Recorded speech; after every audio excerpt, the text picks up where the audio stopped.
Assalamualaikum warahmatullahi wabarakatuh. Bismillahirrahmanirrahim. Kisah Khalid bin Walid, sahabat Nabi yang dijuluki pedang Allah. Siapa yang tidak tahu Khalid bin Walid, sahabat Nabi Muhammad SAW, yang satu ini merupakan seorang pejuang sekaligus panglima perang Islam yang tersohor pada masanya. Saking hebatnya, Khalid bin Walid tidak pernah kalah dalam setiap peperangan yang dia pimpin.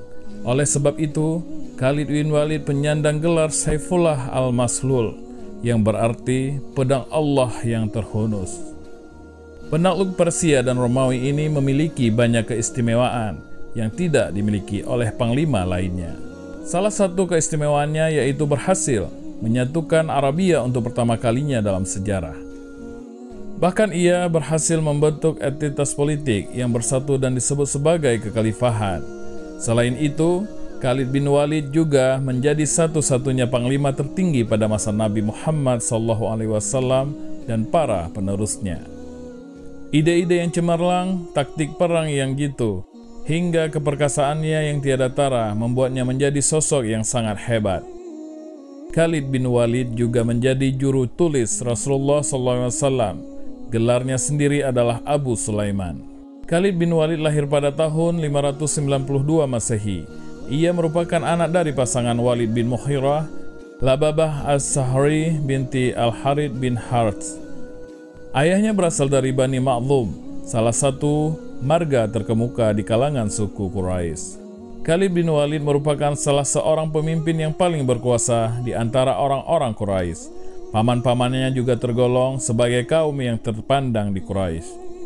Ayah Khalid bin Walid memiliki kebun buah-buahan yang membentang dari Mekah sampai Taif. Berdasarkan silsilahnya, ia bersaudara dekat dengan Rasulullah SAW. Ini dikarenakan Sayyidah Maimunah yang merupakan istri Rasulullah SAW adalah bibinya dari pihak ibu. Masuk Islamnya Khalid bin Walid. Kehebatan dan keberanian Khalid di medan perang terlihat ketika ia memimpin pasukan Quraisy pada perang Uhud.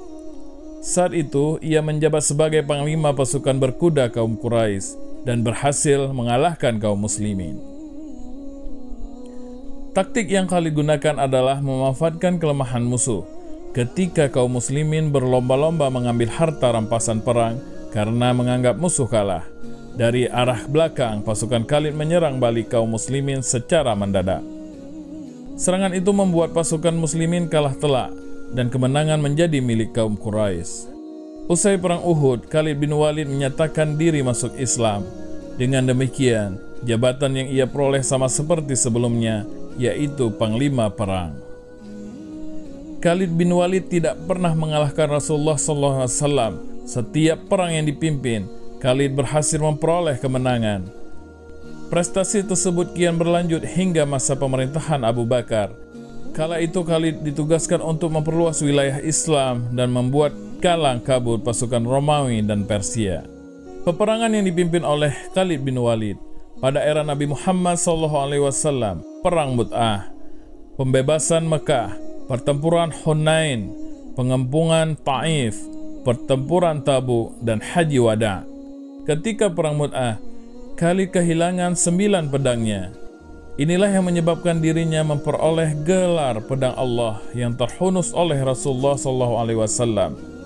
Sementara itu, pada peristiwa pembebasan Mekah atau Fatu Mekah pada tahun 630 Masehi, Khalid bin Walid memiliki andil yang cukup besar dalam mengobarkan semangat pasukannya.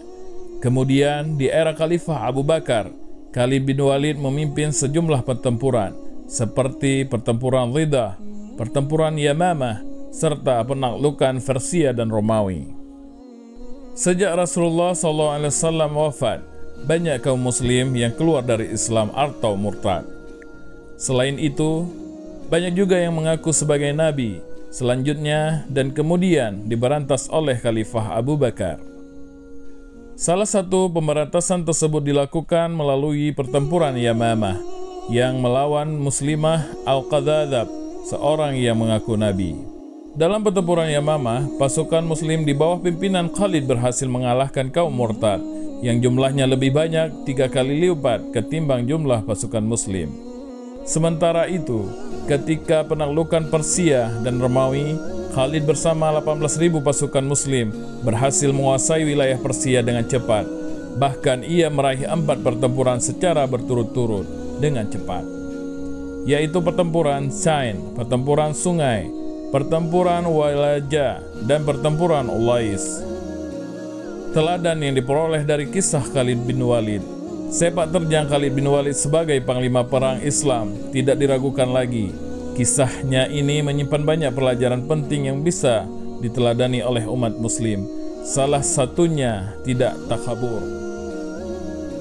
Meski kehebatannya tidak diragukan lagi, Khalid tidak pernah membanggakan diri dan bersikap sombong. Dirinya tetap rendah hati dan tawadhu. Selain itu, teladan lainnya yang dapat diperoleh dari kisah Khalid bin Walid ialah ikhlas dalam berjuang. Meski sempat dipecat sebagai panglima oleh Khalifah Umar, Khalid tidak kecewa dan memberontak. Menurutnya, semua posisi jabatan adalah sama, yang membedakan hanya keikhlasan dalam memperjuangkan kebenaran. Dengan demikian, ia menerima keputusan Khalifah Umar dengan lapang. Demikian kisah Khalid bin Walid. Wallahu a'lam bishawab. Semoga bermanfaat. Assalamualaikum warahmatullahi wabarakatuh.